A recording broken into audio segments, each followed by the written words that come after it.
Hey y'all, this is Nikki Buchanan of Soul Things Botanica, and you're listening to the How to Be Magical podcast, where I discuss all things magical, spiritual, and black from a myriad of perspectives. In this season, we have been doing interviews with practitioners from all over the country and all over the diaspora. But in this particular episode, I wanted to dedicate this episode specifically to protective work, defensive arts. Just last night, so if you're listening to this is being recorded and posted on Saturday morning, November 14th. But just last night, Friday the 13th, I got a chance to participate in a very lively virtual conference / launch party for Riche of Nine Minds Radio. And I did a very short presentation on defensive arts and protective work alongside Riche and Nessie Whitmire of Rose and Sapphire. So I think that if you were on the call last night, then you got to see a bit of what I'm talking about. Some of those things I'm going to just reiterate on this podcast episode. But the reason why I wanted to do this episode, and the reason why this episode is so timely and so important, is we are post-election. Okay, so let's just rehash for everybody that's listening that's not in the United States or is not following what has been happening here. Is we had a very rough election year. There was a very tight race between current President Trump and projected President Biden. And I want to just put it out there. This is not about politics, this episode. This episode is about the forces that are out there, the energy that has been stirred up that is not what it seems right now. And I'm not saying this to get people scared. I'm not saying this to get people paranoid. But it is Scorpio new moon. So I wouldn't be remiss if I did not sit up here and talk about all of the ways that we need to be more vigilant and all of the ways that we need to really ramp up the protection work that we're doing for ourselves, our families, our children, our homes, our places of business, our peace of mind, essentially. When I was out on Saturday, when they called the election, the amount of people that were cheering and carrying on, it was a feeling of relief that a lot of people had. But for me, all I saw was a outpour of energy, right? Of whether no matter what happened, no matter who won or lost, that energy was going to be released. That's what Ache is, right? Like Ache is neutral. It doesn't have a negative or positive aspect until the situation shapes it to whatever it is. So Ache is neutral. So that energy of, oh my gosh, I'm so relieved, is there. On opposition is also still there, right? People may not be as big and bold with signs and billboards and flags and all that stuff. That does not mean that their views have changed. That does not mean that they are happy with how things are going. That does not mean that it's over, right? And I'm saying all of this to say that, like I told the folks on the call last night, is that I work in a very white and male-dominated field. And I work in television and film production. And sometimes I'm on set, sometimes I'm in a warehouse, sometimes I'm on location, I'm in different places. But, it's a very conservative crowd for the most part, right? You would think we're in New York City, people are pretty liberal. In New York is a liberal town, a liberal state for the most part. But it's not about that. It's about people who have held on and maintained certain positions versus people that are coming in to balance the scales. Anytime you have these types of situations, where we have to talk about diversity and we have to talk about all of these different things that people don't necessarily want to change, you're going to be met with opposition. And it might not be as outward as somebody calling you a name or a slur to your face. It may not be as outward as somebody hitting you or attacking you or vandalizing your property. It may not be like that. But the energy is still there. And that energy is real, okay? So in this episode, I'm going to really talk about from my perspective, what defensive art is, what protective work is, how you can instill little practices and rituals with yourself to keep yourself protected, to keep your family protected, and how it's not, hexing people and putting people in jars and cursing people. It's not that. That to me is a very small portion of what we call left-hand work. That's a very small portion. A lot of left-hand work is literal defense work. Okay? So before we get started, I just want to make some announcements. So right now the shop is closed. Orders that are outstanding are being fulfilled this weekend. And, if you haven't received the tracking number, let me know. But everybody should have a tracking number at this point. And your things, if they're not moved by today, they will definitely be moved by Monday. Shop reopens Friday, November 27th, which is Black Friday. And it will be open for 10 days. The reason why I'm doing this is because I will be offering a number of different things, some things that need to be made, some things that are already made. And I want to just make sure that by the end of the year, everything is closed out so that way I can have some time to myself. I'm only going to be reopening the shop for 10 days. So Sunday, December 6th will be your last day to place orders on the website, as well as book readings and all those things right now. Right now, you can still book readings, but there's nothing on the site. So I want to take the first 100 days of 2021 for myself. I have a lot of spiritual work and tasks and things that I've been asked to do. I have a lot of things that I need to learn. I have a lot of things I need to study. I need 100 days to myself. So that is why the shop will be closed until March. There will be some digital products available, things that I don't have to manually produce. The podcast will still be going on until the end of the year, and then that will be quiet until March as well. But I already have so many podcast episodes. I will be releasing some materials, some supplemental materials to help for the people to listen, like workbooks, kind of essentially. So I will be offering some digital support products for the content that's already out there and created. But I really do need this time for myself. And that's important. Like there is time when you need to retreat and focus on all of the messages that you've been given, all of the work that, allow certain things to soak in, allow certain things to take root. And that is, January, February, March is going to be my season to do that. So, that being said, I will be releasing a holiday gift guide on Black Friday as well. For the people who are email subscribers and for the people who are signed up to the newsletter, you'll be getting it well before then. But for everybody else, it will be on my site on Black Friday. When the site reopens, I will have a separate little gift guide listing 21 different Black and Latina femme-owned businesses and services, products, brands that you can support during the holiday season and beyond. Some people will have some holiday specials running. Some people will be shutting their shop down for a little bit of time too. But just to add, there's 21. There's going to be, including myself, there will be 21 different people that you can check out and support. So that way, moving into 2021, you already have a nice chunk of people that you can support. It will be in different categories. There will be beauty, there'll be art, there'll be spiritual, there'll be products and services. So be on the lookout for that. And without further ado, let's get into this episode. Okay. So I really like to think of defensive work as a lock on your door. Now, granted, there was a time, I'm sure, when people could go to sleep and leave their front door unlocked and their windows open and wake up and feel, that everything in their home was undisturbed, everything on their person was undisturbed. Unfortunately, we don't live in those times. So if you are a person who has a home and you lock your front door, that's what defensive work is. It is a protection. Now, you can leave your door open and nothing won't happen, or you can leave your door open and somebody's going to try your lock. That's on you. You need to make sure that you are protected at all times. It doesn't do you any favors to just leave something that's so valuable, like your person, unattended, unguarded. And like I said on the call last night, your very, very, very, very, very first line of defense is your ancestors. And I say this because we're talking about blood ancestors, people that you came from. It is in their vested interest to make sure that you stay alive and safe and healthy, so that way you can carry on the family bloodline, that you can carry out the task and the destiny that you chose before you came here, so that way you can do the work that you need to do. It doesn't help them if something happens to you. Untimely death does not do anything for them. Harm, calamity, maim, destruction doesn't do anything for them. Sickness doesn't do anything for them, right? So they are our first line of defense. And how do we embolden our ancestors? If you've been listening to the podcast and you already know, you set aside a place for them in your home. You acknowledge them upon waking. You acknowledge them upon returning home. You make sure that they have light, water, food, provisions, the things that they like. And that takes time to develop that relationship with them, to figure out which specific things that they like.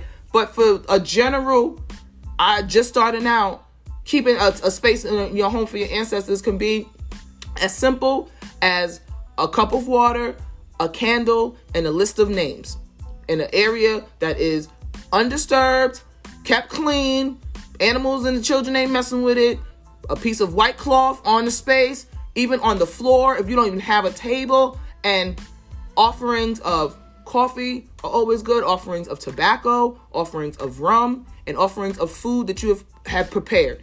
If you're eating dinner and y'all having steak, potatoes, and broccoli, you take a bit of steak, a bit of potatoes, a bit of broccoli, you put it on the plate, you put it on the side for the folks. Treat them as if they are people living in your home, because they are people living in your home. They are energies that are in your home. They're energies that walk with you in your life. They need to be honored. They need to be strengthened. And that is your first line of defense. When you get into learning about who specific ancestors were, when you get into learning about what they did in their lifetime, what kind of shit they fought off, what kind of things they overcame, that is how you deepen your relationship with them, okay? If you have that ancestor, all right, who shot her husband, who's beating her ass, and managed to get out of there safely and reestablish a new life, that is the ancestor that you call on if you feel like you in danger in a relationship or in any type of, close domestic situation. She knows she's about that life, okay? If you have an ancestor who fought against an oppressive employer or fought against a slave master and won his freedom, liberated some folks, that is somebody who you call on when you got matters at work that feel bigger than you, right? So, but learning about these people, learning about these ancestors intimately, sometimes it's hard, but they'll show you who they are. They'll show you through dreams. You'll learn little things through family stories. You may start digging and find little letters here and there. You start to piece together who these people are. They're your people. They want you to survive. They want you to know what they went through, and they want you to use their experiences to enrich your life. So I think that something very simple that you offer your ancestors, again, tobacco, coffee, rum, water, cooked food, herbs, different flowers, different trinkets. Once you start to really know who people are, you offer them these little objects to let them know that you are recognizing their personhood, you're recognizing their humanity, okay? Because when you deal with Muerto, when you're dealing with Egun, when you're dealing with people who were people before they transition, that's not the same as dealing with the raw energies of the Loa, of the Nkisi, of the Orisha. Those energies are way bigger, and we personify them in order to understand those energies, but they're way bigger than people. They're way bigger than a body. Ancestors know what it's like to be a person.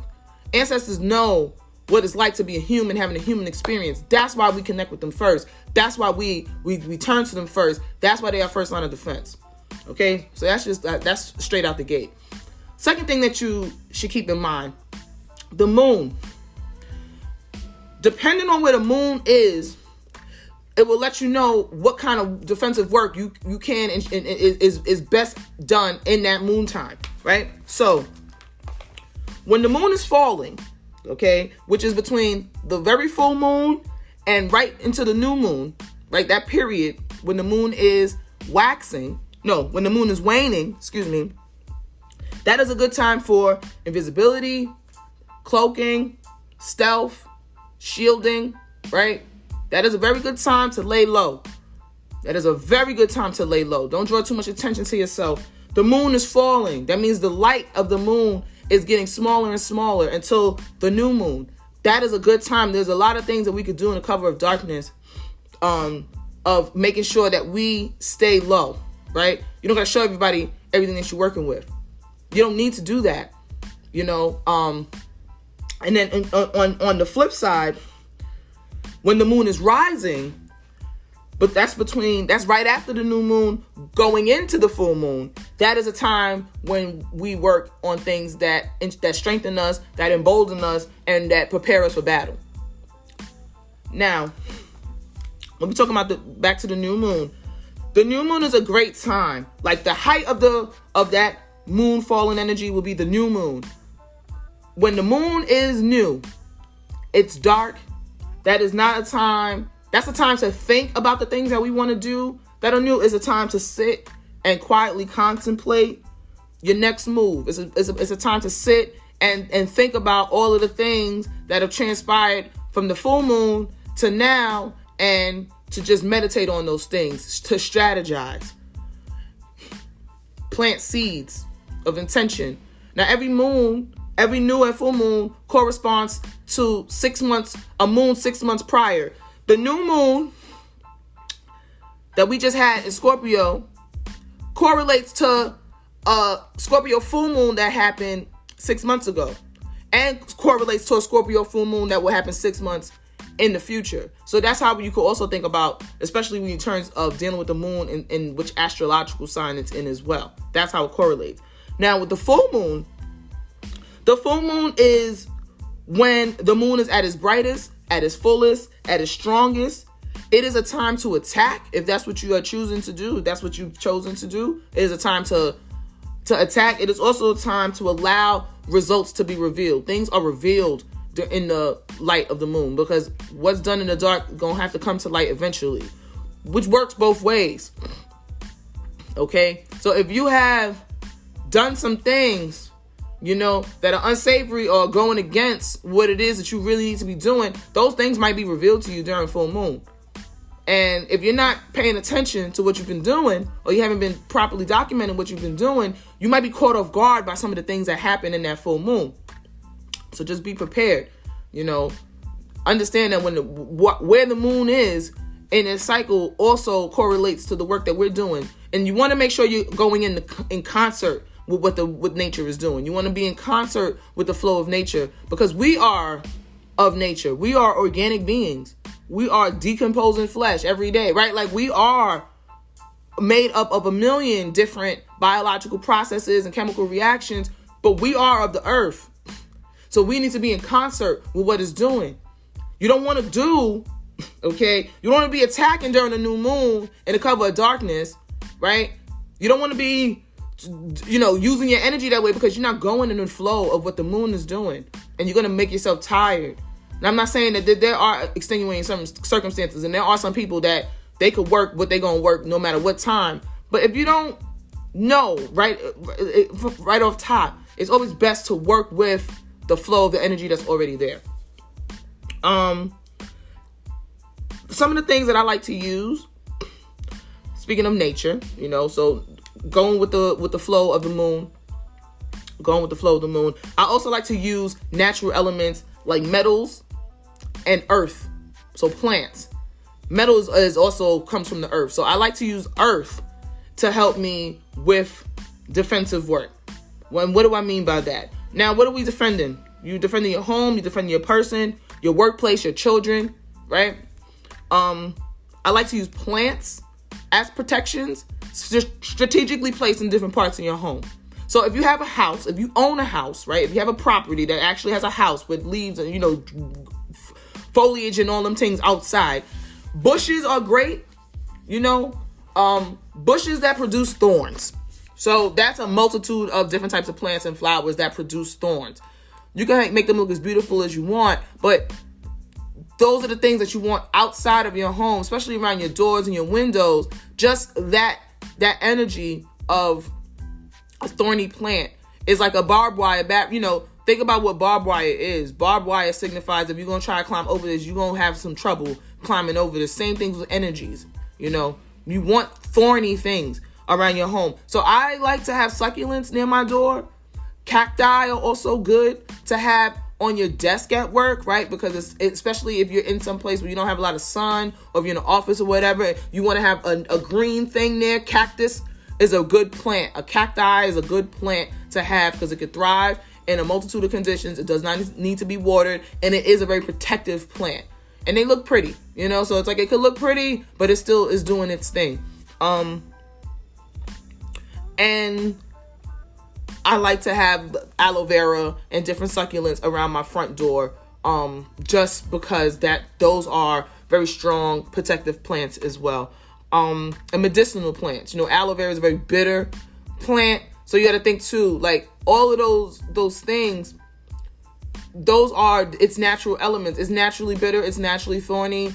It's naturally a problematic plant, right? You know, when you're handling it, you have to be careful not to cut yourself, not to get stabbed with the thorns. You don't want to, you know, like you have to think about what that essence of the element has naturally and how you can use it into your advantage and where you're placing it. Now, some of the things that could happen when you have plants around your entryway, they will be your first line of defense to let you know that something is up. If someone comes to your home and your plant is suddenly wilting and dying, that's probably somebody that can't come back to your house, you know? And if you are paying attention to who's coming in and out and what is happening in your home once people come in and out, then you'll be able to better create those boundaries, because everybody's not meant to come in your home. But what do you do when you have a situation like that at work where you have to interact with people? You keep a cactus on your desk. You keep a little aloe vera plant on your desk. You keep a little succulent on your desk. So that way it can absorb the energy that's coming your way, because that's how it works. It will go to the plants first, and if it's in your home, it will go to the pets next, then it will go to the children, then it will come to you. You might be the last person to feel a hit, but the plants, the cat, the dog, and your baby will feel it first. And if you are paying attention to all of the things that you need to do for your home to protect it, then you will know, oh, something funky is going on. I need to clean, or I need to ramp up this boundary, or I need to make some offerings. I need to strengthen up my ancestors. I need to handle the situation. Okay? Other things, like I said, metals. I like metals. There are a lot of different energies that use metals. You know, we're not talking about just Nkisi, Loa, or Orisha. I'm talking about their ancestors that use metals. There are different spirits that walk with us that use metals. When I say metals, what do I mean? Horseshoes, machetes, cutlasses, knives, irons, railroad spikes, right? Those are things that you don't need any specific tradition to utilize those very elemental, powerful things. A simple horseshoe on your front door or in your car, right, can work wonders for you. A machete or a cutlass behind your front door, okay, or underneath your ancestor altar, or underneath your windowsill, or over your door frame when you first come in.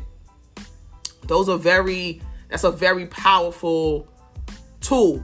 You could bless it and prepare it any way you like. You could dress the handle in different ways. You could spray rum on it. You could spray tobacco smoke on it. You could anoint it with different protecting oils or herbs, right? You could dedicate it to certain spirits or certain ancestors and say, hey, this is your thing. Hold it down. You can have, I have more than one. I have a few cutlasses in my home for different reasons, for different spirits. Irons.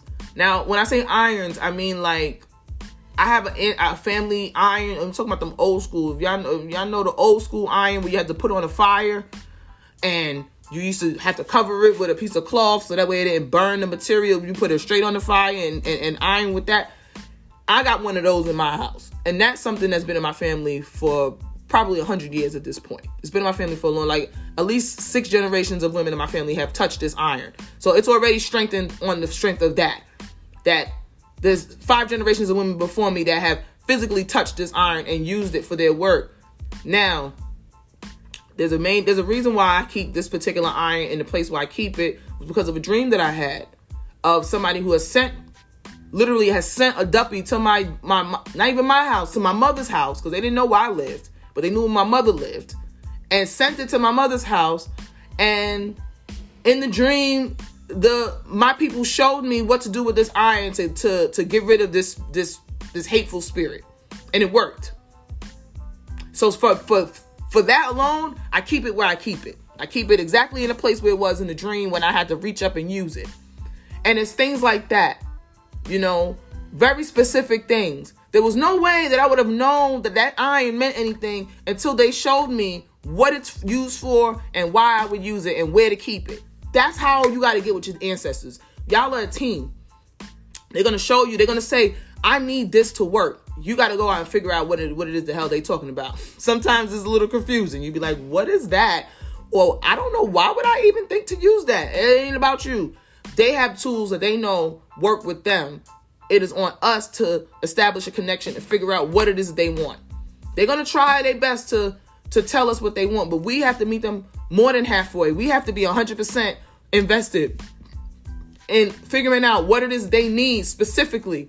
What specifically speaks to your blood that will help you. Okay? Railroad spikes are good as well.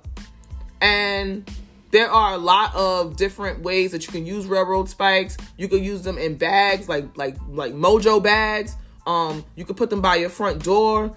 You can keep them in your car. You can keep one in your desk at work. You can keep it in your pocketbook. Like, railroad iron, there are a lot of different entities and ancestors that work with railroad spikes. Bricks as well. Red brick dust. Those things are very, very essential in defensive and protective work. And there are many different things that you could do with those. You can use those. I make up my own fiery wall of protection oil, and it has red brick dust in it, as well as a bunch of other things, dragon's blood, hot peppers, like a bunch of different things. You can make a blessing oil. You can make an anointing oil. Funny enough, my grandmother used to carry a red brick in her church bag, right? Wrapped in aluminum foil in the bag with the praying hands. My grandmother used to have a brick in a church bag. Listen, I know that the brick means something to that particular ancestor. So when I use bricks, I think about this particular person, right? But there are many different ways that our ancestors use these common, seemingly innocent and benign, everyday things. They know what they was using it for. That's important, right? Something that I personally do, I carry a bullet casing in my work pouch.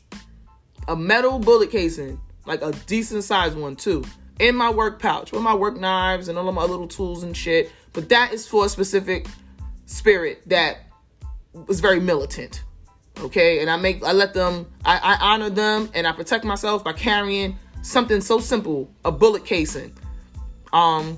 I don't even own a gun, but I got a bullet casing for that spirit.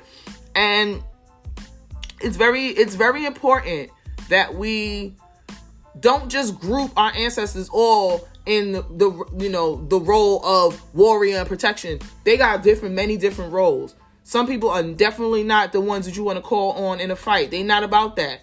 They have more healing properties. They have more clairvoyant divination properties. They work better with herbs. They work better with charms, right? And different types of protection. Some ancestors are very in your face, bold. I'm on the front lines. I'm gonna burn this whole shit down. Some of them are very quiet and very stealthy. Some of them have more of a spy-like energy where they'll alert you like, hey, listen up, something going on. They the lookout. There's different. Start to visualize your ancestors in different roles and watch how they materialize in those different roles, and honor those differences, because they're not all the same person. They all have a similar mission to keep you alive and keep you moving forward. But the way they're going to go about that is so different, and you can't deal with them in a one-size-fits-all thing. Something else that I would like to say too about defensive and protective work is that, again, like I said, hexing, jarring, cursing, all those things that's a very small portion of what you're going to do. The reason why I say that is because a lot of the times you're not dealing with just one person. You're dealing with something that's bigger than one person. So whether or not you want to engage with that one person is on you. That one person ain't going to be the only person carrying that energy. They are but a drop in the sea of obstacles and opposition that will come your way when you are walking in a certain path, and when you are walking with a certain light and a certain strength in your spirit. You are going to be tested. So whether or not you put that one person in your shoe is inconsequential. There will be others, and you ain't got time to address them all on an individual basis. That is not your job. That's not a good use of your time, your ache, and your energy. It's a waste of your fucking time, honestly, to think that there is one person that's in opposition to you, when there are a multitude of forces that are in opposition to you. From the day you born to the day you die, you cannot address everybody that got a problem with you. You just can't. But you got to acknowledge that there is that energy coming your way, and address that energy in a very general but direct way. And a good way of doing that is by allowing your ancestors and your spirits to show you the many ways in which people are oppositional to you. Because a lot of times they'll show you different people who ain't got nothing to do with each other on the same accord of bullshit towards you. And that's when you'll realize, like, oh, this ain't about this person individually. This is an entity. This is a spirit of fuckery that I'm addressing. Oh, it ain't nothing personal with this person. You just on some fuckery right now. I feel bad for you because I'm about to just do something to just push back everything that is impeding my progress. I'm about to push back everybody's energy that is being directed towards me and just turned it back on them. If you ain't thinking nothing good about me, if you have malice in your heart towards me, if you intend to hurt me, whether physically, spiritually, mentally, emotionally, whatever, if that is your intent and you're coming towards me, may the work that I do be reflected back in your actions. And whatever happens to you, that's on you. That's more powerful than I hate Jim and I'm gonna put him in my shoe. What the hell? Bob, I'm gonna get Bob. Well, fuck Bob. And fuck Karen. You know, that ain't nothing. That's too petty. We can't deal in petty. We can't deal in pettiness. Your ancestors are not your guard dogs. Your ancestors are not your personal hit squad. They're there to help you. You are in their army, right? When you think about yourself as being in the army as well, you're in their army. You have your generals, and one day you'll be a general in somebody's army. You know, like you have to think about your place in this whole cosmic sphere, and it is very important to understand that it's not individual and it's not personal sometimes. You know, so you can't take it personal. You can't say, "Oh my God, this person is doing something to me." You can say, "Okay, this person is being a problem, but let me fortify myself so that way I'm not influenced by them. So that way I'm not giving them the reaction or the rise out of me that they're looking for. And let them turn on themselves. And watch how that shit work out for you. And you just get to observe, right? So one of my favorite protective psalms that my grandmother and my mom taught me when I was very young was Psalm 91.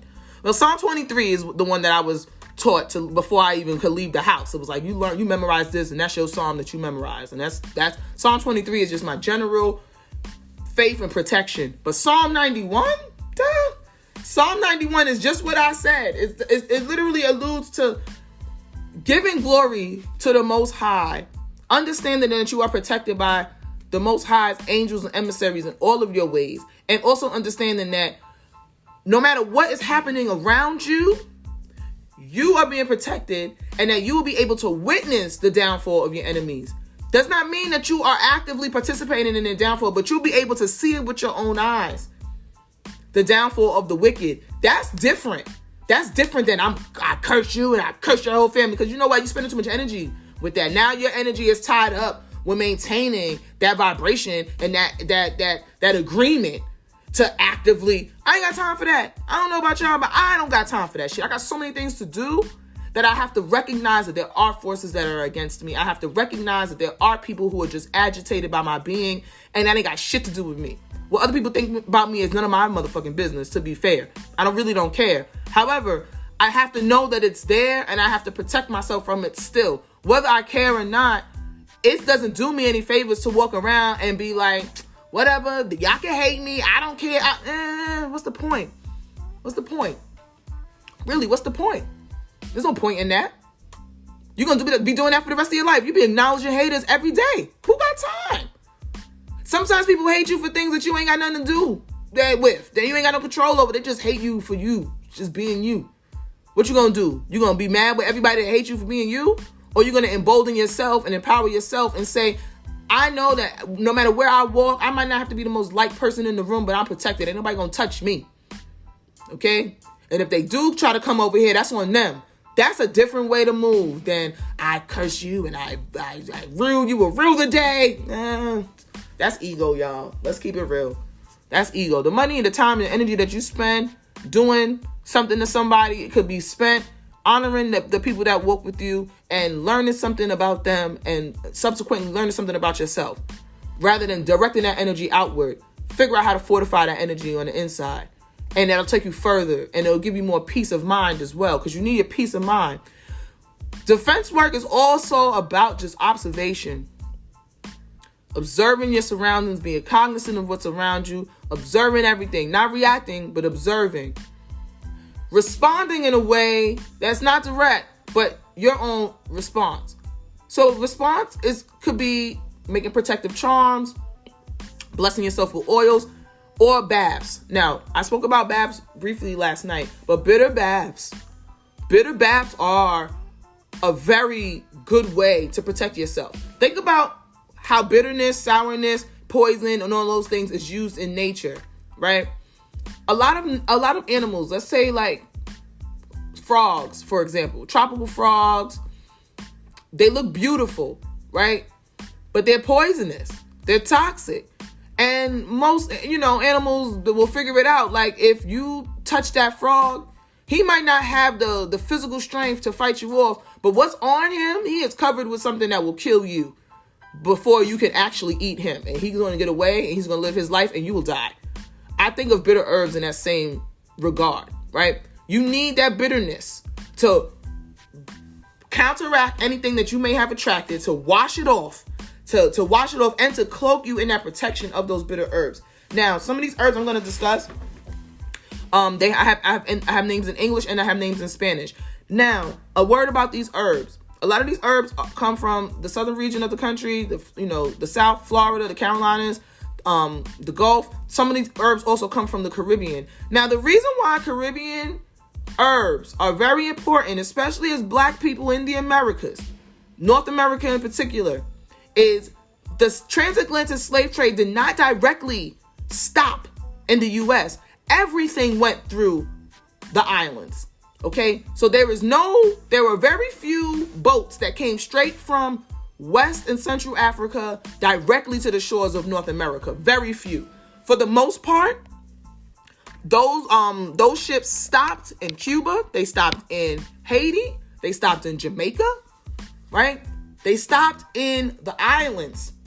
And in those islands is where smaller groups of people were broken out from those islands and transported into the Americas, and then they were transported up through the rivers and from Florida into the Alabama, Georgia, up to the coastline, south, the Carolinas, Virginia, right? So nobody was coming here directly. So we all, black folks in the Americas, we all have a relationship to these herbs in the islands. We have a relationship to these herbs, and we cannot allow ourselves to be separatists by language barriers.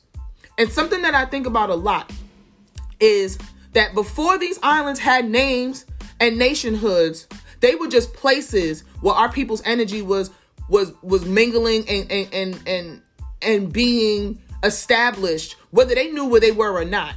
And they would not identify with those islands. They will tell you, I'm from the Congo. I'm Igbo. I'm Fawn. I'm Yoruba, right? They wouldn't say I'm Haitian, I'm Jamaican, I'm Puerto Rican. That shit ain't mean nothing to them. I'm Cuban. What the hell's Cuba? What's Haiti? Right? So we have to get out of some dogma that we may have or some aversion that we may have to things in different languages. We need to allow ourselves to be the people to connect with all parts of our lineages and our ancestries. And that may mean learning a few different languages and learning about plants that don't have no real English translation, and understanding that on each island, people use the same plants to do the same kind of work. So the connection to the plant is there. The plant don't know what name we call it today. It don't give a fuck, okay? The plant don't care, right? So false daisy or tattoo plant or espanta muerto, the plant is the plant. We got a different name for everything. It don't matter. The essence of that plant is still the plant. It's still powerful. It still works. So don't let language influence the way that you move in your spirituality, because we cannot allow ourselves to be dictated by languages, by nationhoods, and by nationalities and all that shit. We bigger than that. We bigger than that. So these plants that I'm going to tell y'all about, these are 5 very good plants that you can use to make a bitter bath. What you do is you gather all your herbs. You put them all in a pot together with a little water. You put them to boil. Low boil, not a heavy boil like you making tea, right? Once the water gets real hot, you let it sit, let it cool down for a little bit, and then you start to shred the plants with your hands. You have to physically put your own ache into it, because it won't just be you that's working the plants. It'll be your ancestors that work with herbs that will come and will stand beside you and start to lend their energy to it as well. You can play music while you do this, right? You could play songs that, depending on what you wanted to do, if you want to play gospel music to talk about the protection, you could do that. If you want to play dancehall music, I love using dancehall music in my protective work because there's a lot of very spicy lyrics. Okay, and I'm going to put some things in the notes so that y'all can get an idea of what I'm talking about. There are different drums, just like if you even just type in like war Congo drums, you'll hear some rhythms that will really speak to your spirit and be like, what the hell is this? Exactly. You create an atmosphere while you're working with these herbs. You could burn some frankincense and myrrh. You could burn some dragon's blood, right? You could even burn some bay leaves. And you could spray rum onto your mixture as you are working it. You could be smoking a cigar. It's a process, right? So I like the Espanto Muerto, which is false daisy or tattoo plant. I also like rue. Rue is a great clearing and bitter herb. It's a great herb. You can even use it by itself in a pinch. If you like, all I got is some rue that use that. Gray knickers, otherwise known as quita maldición, which means like quit curse, like break a curse, or breaking malice. That breaks up any negativity that's being directed your way. Wall breaker, aka rompe murala, that's also another one that's really good to just bust down obstacles. And Siam weed, SIAM weed, which is rompe saragüey, which is also another breaking, hex breaking herb. Now you can put all of these herbs together. You could do a bunch of different things. Like I said, you can make a bath where you make enough and you strain off the herbs if you want. I personally like to leave the actual plant matter in there. I know my plumber and my management company hates me because I always am clearing out my drain with all kind of herbs and shit. But I like to make enough for at least 3 nights or 3 mornings, depending on when you want to do yours. And you do it pretty much in the same time every day from the neck down. I pour the herbs, after I pray over it and say, I want this bath to do X, Y, and Z.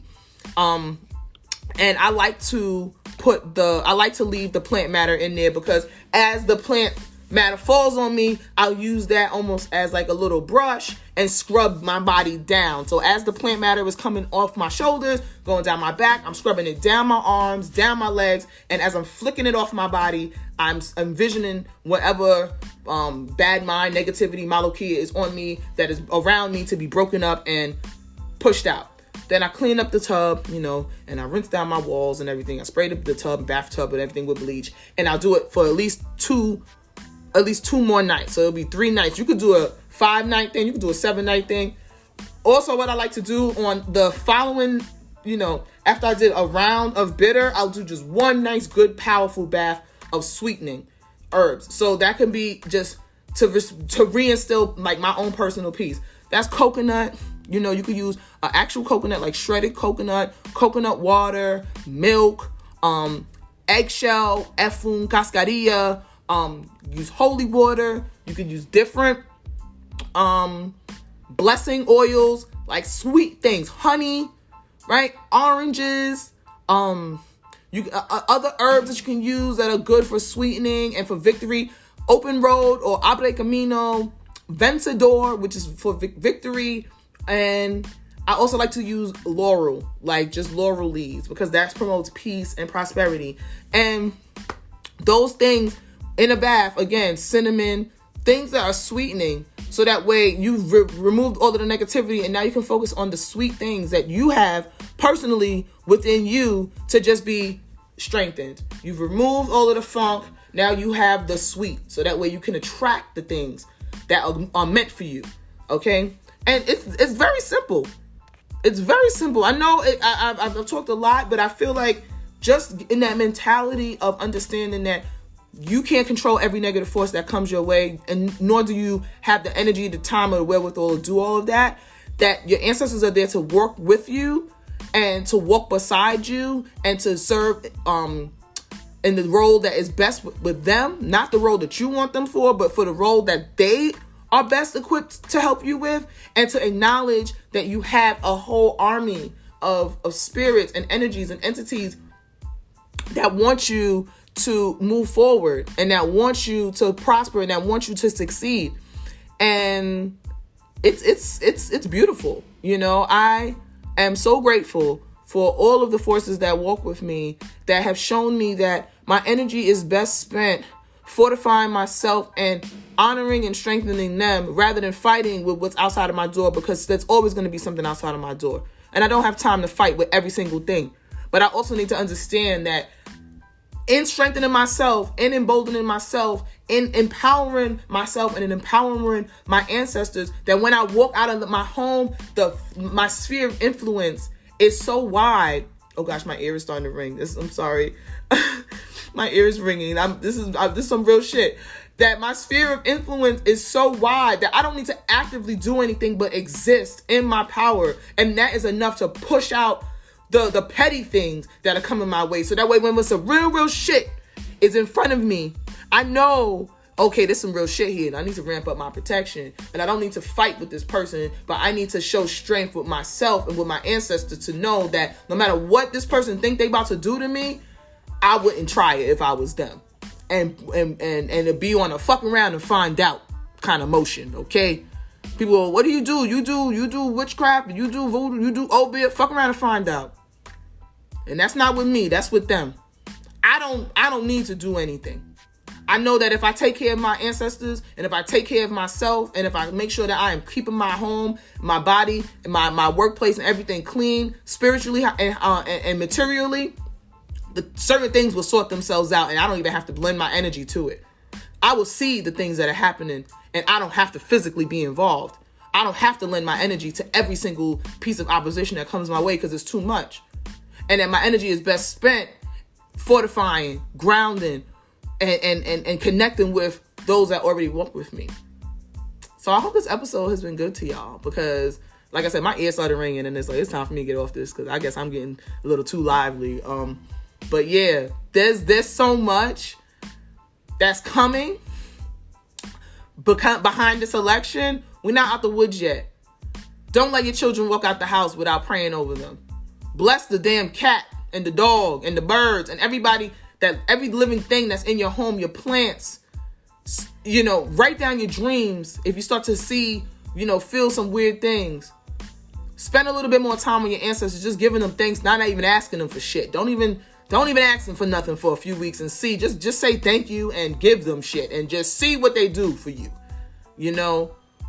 Sometimes it's not about asking and wanting things. Sometimes it's about just sitting and listening and understanding that we are in a very precarious time that we probably we never seen it really in our lifetime. This is real. And that they need the energy to do what they need to do. We need to be quiet and clear so that we could hear and be alerted to the dangers that are coming, to the things that are lurking outside of our windows. That we don't need to be so much in the forefront fighting and exhausting our energy before the time when we really, really need it. So there's a lot of things that, again, there's a lot of things that's out there that's against us. And it's not on us to fight every individual one, but it is on us to stay vigilant and to stay safe. Make sure you're eating well, make sure you're getting rest. Make sure you're taking care of your ancestors. Make sure you're finding joy. Make sure you are maintaining a peace of mind that cannot be shaken no matter what is going on in the world, because we all need that. That is something that we need. We need to understand that no matter what is happening outside, peace is our responsibility on the inside. And don't let anybody tell you otherwise. There is no government entity that was going to give us peace. Sorry, it's not going to happen. We are our own peace. We are the masters of our own peace. Even when our ancestors were going through hell, they knew that their peace and that their salvation was not resting in their oppressor's hand. That they were the ones who were connected to something that was bigger than what their oppressors could see, and that is what was giving them the peace and the salvation. So don't get caught up in fighting with certain things when you know that your peace is not coming from them. Your peace comes from God, and your peace comes from within, and God is in you. So you are peace. Okay, so thank you so much for listening. My name is Nikki Buchanan, and you have listened to the Defensive Arts and Left Hand Work episode of the How to Be Magical podcast. You can find me online at Soul Things Botanica. You can find me on Instagram at Soul Things BK. You can find the podcast on Facebook at How to Be Magical Podcast, as well as on Instagram at the How to Be Magical Podcast. You can find me on Spotify, Google Podcasts, Apple Podcasts. You can find me everywhere on Anchor FM. And again, thank you so much for listening. The store will be open on Black Friday. That is November 27th. Friday, November 27th. It will be open for 10 days until Sunday, December 6th. After which, the shop will be unlimited. There will be limited products available until March 2021. So thank you so much for listening. Please stay safe. Please check the Soul Searching blog later on for some references and links to everything that I discussed in this episode. And for the happy Scorpio new moon, I hope that you are having a nice quiet time with yourself to evolve and to transform into your next incarnation of your being. And I hope that it is as powerful and fortified as I believe that you are. So I love you so much. Thank you for listening, and peace.